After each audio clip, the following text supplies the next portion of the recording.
Assalamu alaikum wa rahmatullahi ta'ala wa barakatuh. You're watching Hadith Disciple Critical Book Reviews. Bismillah ar-Rahman ar-Rahim.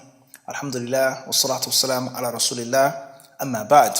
The work that we're going to discuss today, we're going to study, we're going to praise and criticize. What we're going to share with you is called The Preservation of Hadith. The Preservation of Hadith. A brief introduction to the science of Hadith. And the author is Ibrahim Madani. Ibrahim Madani. The book tells us the preservation of Hadith. A brief introduction to the science of Hadith. And the author is Ibrahim Madani. As you can clearly see, it's a small book. One may call it a booklet or a leaflet or even a pamphlet. It's a small work. We know that size doesn't always matter, and it's often incorrect and unjust to judge something or someone by its size. So it's a very small book, a very concise book. That's the title, and that is the author. The book is published by, it says, Madaniya Publications. Madaniya Publications. And before we get started with the technicalities and the basic information and background of the book, we say it's a good book. It's a good book. It's a short, concise, sweet read. Something that will help you. If you already know the information, it will refresh you.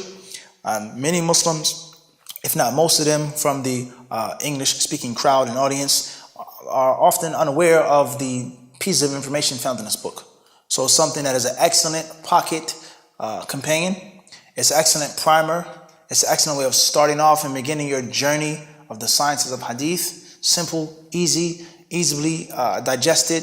You can easily drink it with Allah subhanahu wa ta'ala. Very good for the 9 to 5 Muslim, for the student of knowledge, for the scholar, for anyone who wishes to read, to be refreshed, to be enlightened, to be educated, and to enjoy it in a quick and simple, easily accessible manner. Khairan, inshallah subhanahu wa ta'ala. So the book has been printed. It says copyright 2010, Madaniya Publications, first edition, June 2010. It then says translation by Asim Ahmed, production manager Hassan Shibli, editing. It mentions the book design, Arabic calligraphy, cover design, cover photo, the Library of Congress, and the ISBN number. And it was distributed in USA by Al-Rashad Books. Distributed in Canada by Al-Zahra Booksellers. Distributed in UK by Azhar Academy Limited, London. Published by Madaniya Publications, which is New York, USA. I bought this book when I was in Toronto, Ontario, visiting some of my friends, some of my students, some of my disciples and disciples on one of my trips there on a dawah trip, and I grabbed the book and I bought the book, alhamdulillah. So let's get started, inshallah. The author, he begins, we don't know actually whether it's the author or the translator, and we're going to discuss that later. It says, in the name of Allah, the most gracious, most merciful, all praise is due to Allah, Lord of the worlds, and peace and blessings be upon the most honorable of messengers, Muhammad, and upon his family and companions, and all those who follow them in righteousness until the day of judgment. Truly, my prayer, my sacrifice, my life, and my death are for Allah, the cherisher of the worlds. Then we have, it says, Muhammadun Rasulullah. Then a few quotations, وَمَنْ يُطِعِ الرَّسُولِ فَقَدْ أَطَاعَ اللَّهَ Whosoever follows the blessed prophet has followed Allah subhanahu wa ta'ala. وَمَا أَتَاكُمُ الرَّسُولُ فَخُذُوهُ مَا نَهَاكُمْ عَنْهُ فَانْتَهُوا. Whatever the prophet gives you, so accept it, and whatever he disapproves of, abstain from it. Then we have the transliteration key. Then we have the table of contents, which we'll read briefly. Introduction. Then the introduction to the study of Hadith, preservation of Hadith, 2 types of revelation, spoken and the unspoken, upholding the meaning of the Quran, the methodologies of preservation of Hadith, the short memory of Ibn Rahawayh, the short memory of Abu Zur'ah, Wahshi's memory, radiyallahu anhu. It says here, that's what it says here, love for knowledge, the principle of practice, documentation, the collection of Abu Hurairah, the book of Anas, the different types of Hadith books, the Sahih and Daif Hadith, branches of a Hadith according to the chain. The definition of Sahih Hadith. Do Bukhari and Muslim contain all authentic Hadith? Is a Hadith given preference because it is in Bukhari or Muslim? The 6 books of Hadith and the objectives of the Imams. Brief biographies of the great Hadith masters.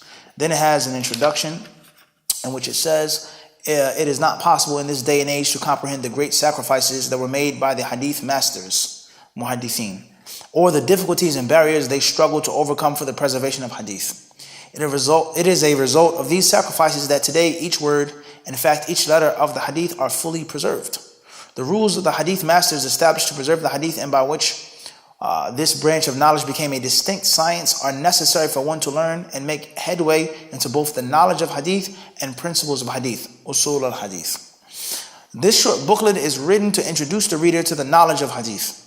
It discusses important issues such as how the hadith were compiled, the preservation of hadith, principles regarding the authenticity and weakness of a hadith, the importance of hadith and the various types of hadith books. It ends with short biographies of some of the famous hadith masters. This booklet may be looked upon as a first step in acquiring the insight that is necessary for advancing in this science. After reading this booklet, if one feels a renewed connection with the hadith, it is hoped that it will be a way of salvation for its author. The readers are requested to pray for the author, his parents, and his family, that Allah bless them in this world and hereafter. Ibrahim Medini, June 2010. Then we have on page 1, at the actual beginning of the book, Introduction to the Study of Hadith. So that's the table of contents, or the index, translation and transliteration key, the basic background of the editor, of the typesetting, of the cover design, the graphics, the translator, etc. Now let's get started with the specifics. Subhanahu wa ta'ala. Let's start off with the prose of the book. The first pro of the book is the clarity of the title. The title is clear, simple, right to the point. Number 2 is the concise nature of the book. As we said, it's very small. We didn't mention the page count. It's approximately 46 pages. It's thin, small, easy, can go right in your pocket. It's not a burden to read. Several times, 3 times. You can read this book 3-4 times in one day, in 1 hour, if that. Number 3, it is specifically geared for a beginner, and that's good. Is that the audience is known, it's clear. Who is the audience? What is the audience? Who is the book meant for? There are certain books that we have reviewed, many others that we have not reviewed, many books that we will not review, which is a translation. And the original work was not intended for a layman Muslim. The original work was not intended for someone living in a secular, modern, Western country. But it was written for someone in the East or the Middle East. It was written for someone in the African continent. It was written for someone in the sub-Saharan part of Africa. It was written for someone in Malaysia. It was written for someone living in a different atmosphere, a different environment. It wasn't written for 2017 or whatever the case may be. Number 4, the book is well organized. It's user-friendly. The navigation of the book is very simple, very clear. Number 5, easy, simple reading style. Nothing complicated, nothing that's beyond the beginner's grasp. Number 6, the book is full of examples. We've explained this many times in our book reviews, is that whenever you give examples in abundance, it becomes clearer and clearer and clearer, especially for the beginner. Number 7, the author uses logic and reason. We have clear usage of logic and of reason. As we have explained in other book reviews, logic and reason does not clash and go against the actual adillah, the textual proofs and evidences from the Quran and from the Sunnah. Rather, they go hand in hand. You cannot understand the Quran and Sunnah unless you have reason, a common sense, a good mind, a good brain, a good head on your shoulders, a sound heart. And your sound heart or your good mind or your logic, your reasoning is not enough to be guided. But you must have the guidance from Allah, and you must also use the good, sound, common sense, sound reasoning. If you're trying to establish something, that's one level. If you're trying to argue with someone in a debate, then that's another level as well. Moving forward, number 8, it has historical background and context.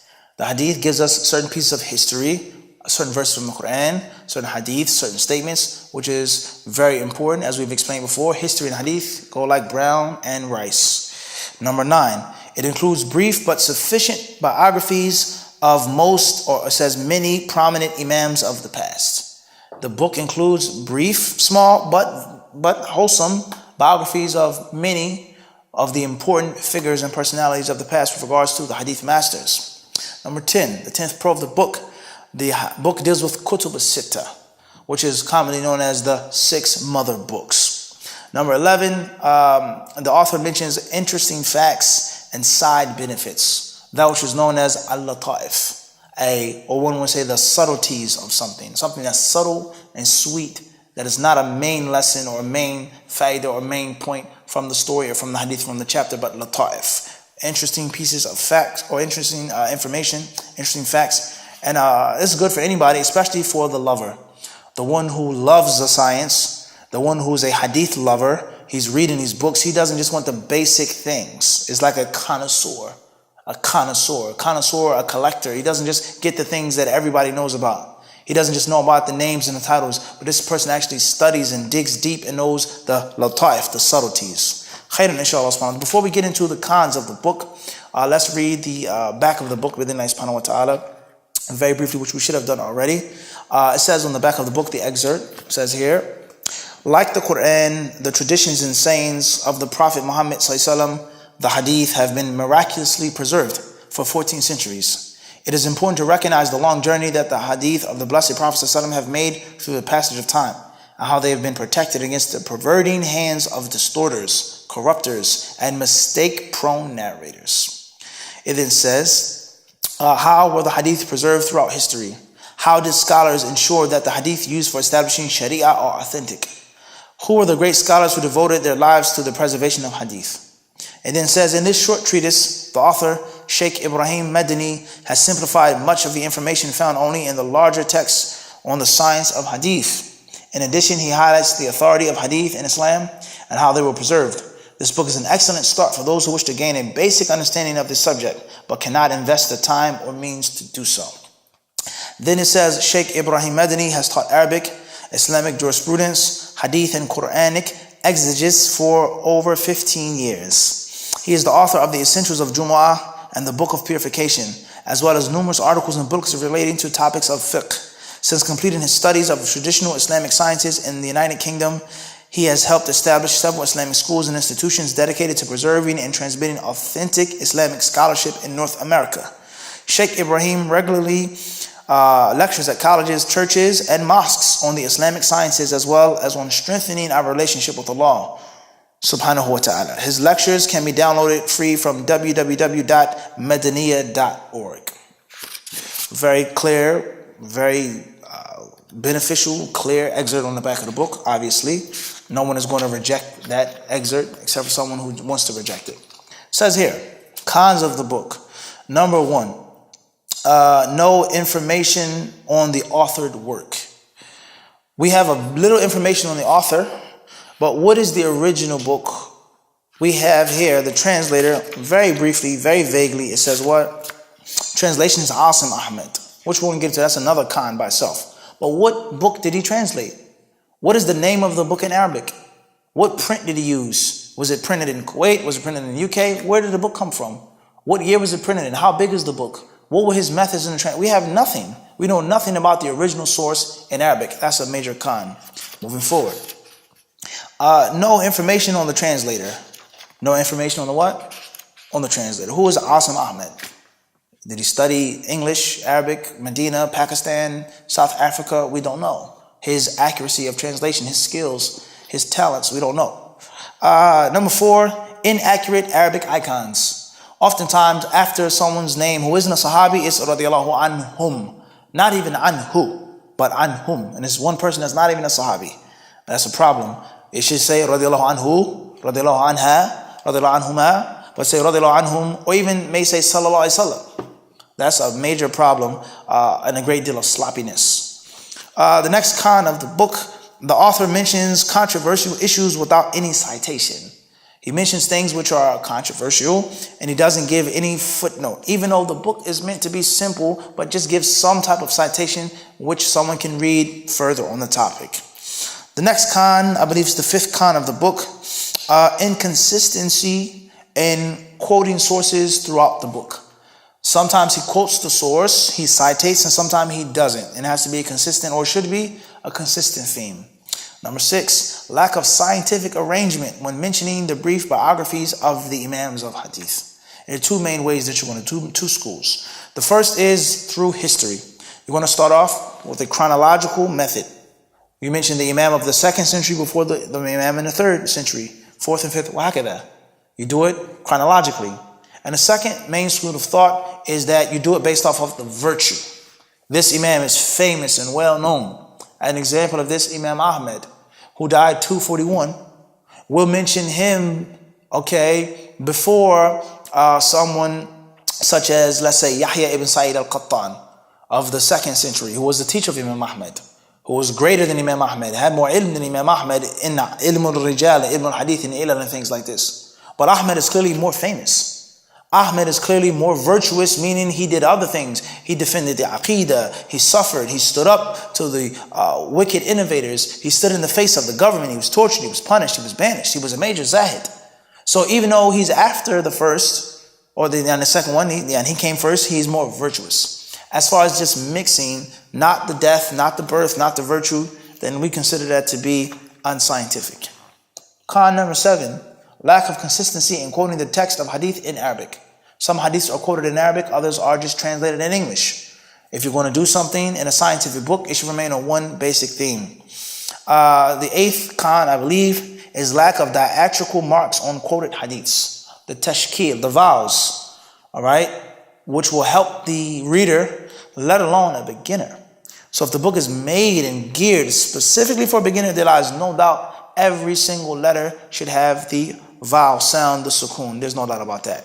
The 9th con is repeated scientific inaccuracies and errors. In other words, actual mistakes. Not typos, not grammatical errors, but a misconception among the author. A ghalat, a khata ilmi, in which the author is incorrect. And it wasn't done once, but it was repeated. Khairan, inshallah ta'ala. Now let's mention a few notable quotes. First notable quote comes on page 1. Briefly, it says, Introduction to the study of hadith.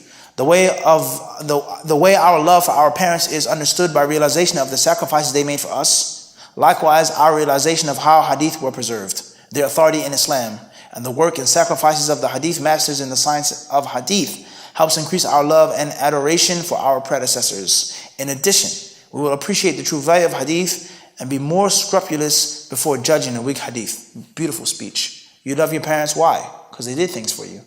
They, by Allah's permission, allowed you to come into this world. They took care of you. They changed your diaper when you were a young baby. Your mother breastfed you. Your father worked and provided for you. They gave you what you have. They put you in school. They put you in college. Your father was the first one to introduce you to basketball and this skill and this talent that you now enjoy and you live by. So you love your parents. You respect your parents. So if that's the case with your parents, then what about with the Nabi al-Kareem? That's a very important and beautiful, logical explanation and a heck of a way to begin the book. Walillahi alhamd. And let this be a major thorn in the throats of hadith rejectors. Where did the Quran come from? Who brought you the Quran? Khair, inshallah. Then we have on page 22, and it's not in order, but if we want to stick in order, no problem. Let's start with page 12. The author says here, Imam Bukhari was still a young boy when he came to our class to learn hadith with us. All right, it's talking about Hashid ibn Ismail was a classmate of Imam Bukhari. He himself was an eyewitness to the following incident. He narrates, Imam Bukhari was still a young boy when he came to our class to learn hadith with us. Generally, students noted down the hadith of the teacher as he narrated them. However, we would notice Imam Bukhari sitting quietly, listening to the teacher without writing anything down. For some days we observed this with silence. But when he continued to behave in this manner, we started to chide him for wasting time in the class and not writing anything down. Imam Bukhari ignored those objections and did not rebuke them. One day, people lectured him too much and he became angry. He said, "What are you trying to say? Go bring your notes. Sit here around me and I will by memory say everything you have written." Hashid finally admits he recited over 15,000 hadith from memory. Page 14 says here, or maybe we'll skip that one, go on to the next notable quote, which is on page 22.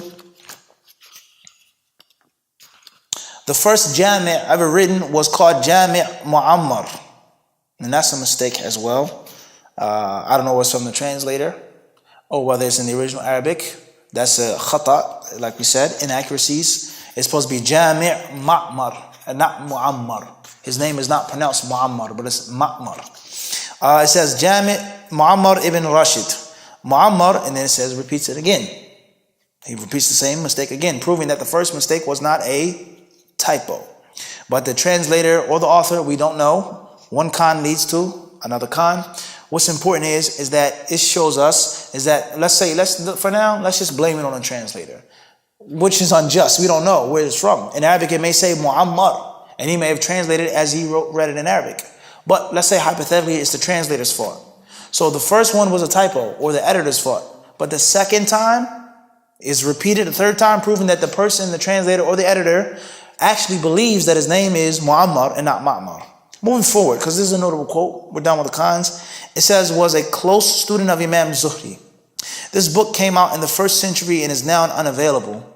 The second Jami' was written by Sufyan al-Thawri. His book is also unavailable. The third Jami' was titled Jami' Abdul Razak, though it is better known by the name Musannaf Abdul Razak. Then, of course, the other well-known Jami' are Bukhari and Muslim. Now, this is a very notable quote with regards to the evolution of the different books, but there are some inaccuracies even in that quote. Okay, inshallah, that's enough of that. Let's move on to the specific sins of the book. The specific scientific errors, not a typo, but the specific parts in which the author or the translator is clearly mistaken. Let's go to page 37. 37, it says Imam Tirmidhi. Listen carefully. It says Imam Tirmidhi, he was born Muhammad ibn Isa. His agnomen was Abu Isa, meaning his kunya. Born in approximately 209. It says common era 825. He was from the city of Tirmidh in Balkh. Hence his attribution, Tirmidhi. And then it says Imam Tirmidhi was blessed with an outstanding memory and piety. That's perfect. He became blind due to excessive weeping. Then it says here, he was one of the most favorite students of Imam al-Bukhari. Clear, that's fine. The problem where he crashes, he says, though he was a follower of Imam Shafi'i in fiqh and did not accept the rulings of Imam al-Bukhari. How perfect is Allah? Where is this information coming from? Can you prove that Tirmidhi was a Shafi'i? Where? Did he say it? His students say it? Where is it known, documented scientifically in his biography, that he was a student, let alone a follower of Imam Shafi'i? Everybody understand this? Then, to make things worse, the second black eye is that he loved Imam Bukhari. Bukhari loved him, but he never ever took anything from Bukhari. That's very rough, very, very rough pill to swallow. All right? First and foremost, says Imam Tirmidhi, like the other ulama of hadith, were mujtahideen. They were independent jurists. And the proof that they were independent was their books and how they wrote those books. And especially Tirmidhi's book, in which he quotes from the ulama. And he mentions the tafsir and the ta'weed of the hadith. Wal amal alayhi, he mentions the fiqh of the salaf, so on and so forth. So it's extremely difficult to say, to claim that he was a student of Shafi'i, let alone a follower, a muqallid, a tabi' of Imam Shafi'i. That is something it's very, very, very difficult for the author or the translator to say. Then he didn't take nothing from Imam Bukhari. He didn't benefit from Bukhari. He doesn't quote from Bukhari in his book. I don't know where this comes from, how the author made a mistake like that. Next is on page 19. Moving back, it says here,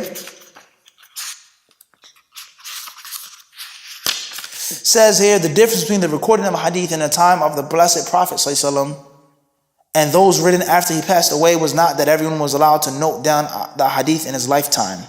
The ones who were allowed wrote the hadith with the permission of the Blessed Prophet ﷺ himself. However, during the end of his life, the Blessed Prophet ﷺ abrogated this restriction and gave permission for everyone to write his hadith. He said, write, there is no harm. Once he said, preserve knowledge by writing it. Abdullah ibn Amr ibn As said that the Blessed Prophet ﷺ told him, preserve the knowledge. He replied, how should I preserve it? He said, by writing it. This was why many collections of hadith to the end of this paragraph. Now that's extremely inaccurate. Rather, as we have mentioned before in other book reviews, the hadith about writing down and not restricting the recording to the Quran they're larger in number. They are more authentic and they are clearer and more direct to the point than those hadith which prohibit to write down anything other than the Quran. And the hadith about prohibiting people from writing other than the Quran are either weak, they're either, as he claims, abrogated, or they're indirect, and they aren't as frank and straight punch like the hadith when the Prophet clearly says, uktub, write down. So therefore, there lies no doubt the hadiths about not writing things down can no way conquer the hadiths about writing things down. So that's inaccurate. Then he says that the Prophet allows certain people to write things down and not others. Is that scientifically accurate? Or do we have general proofs in which the Prophet was asked and he said, write down. Uktubu li Abi Shah. He said to Abdullah ibn Amr al-As, Uktub, فَوَالَّذِي نَفْسِ بِيَدِي لَا يَخْرُجْ مِنْهُ إِلَى الْحَقِّ. Does that mean that he only allowed them to write down? Or those the people who came to him and asked him with doubts, and the list goes on. So that is a scientific error. Then we have, perhaps this is the last one that we'll mention on page 27. The author says here, if the narrator is lacking in some character which calls for a weakening of the hadith, and it is not corroborated by other hadith, it is called a fair narration, hasan. That's totally wrong. That is not true. That is incorrect. Listen carefully. It says if the narrator is lacking in some character. What do you mean by the word character? Do you mean his character, his salah, his deen, his ilm, his akhlaq, his aqidah, his ibadah? If that's what you mean by character, then there's no room for any type of disparagement of the narrator's character. There's no room for that. And if the moment he doesn't pray or he doesn't do this or he drinks wine and so on and so forth, there's no room for accepting his hadith. As far as if he means by character, yani awsaf, sifat, a quality, meaning his memory isn't that sharp. He's not the sharpest tool in the shed. He's not the sharpest knife in the drawer. If that's what he means, then that's a different scenario. So that's extremely vague. But then he says, which calls for a weakening of the hadith.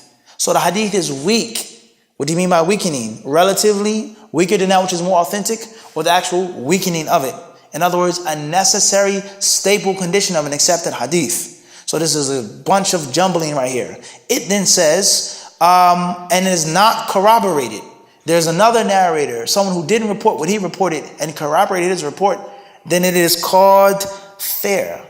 How? Is weakened? It's not corroborated?